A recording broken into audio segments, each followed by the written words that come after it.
Takže čau lidi, dneska si tam u nového videa uděláme ochutnávku fizzy drinků a pak ohodnotíme z 1 do 10. Začínáme tady kolou, dáme si kolu. Kolu dávám 7,5 z 10. Klasická kola. Malina. No, to už je malinko lepší. Rovných 7. A teď Ultra Boris, nejnovější.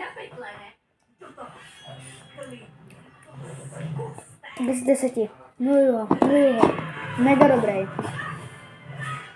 A teďka Tropical. No.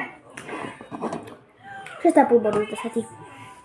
Takže dávejte lajky, odběry, doufám, že se vám tady ta ochutnávka líbila a čau.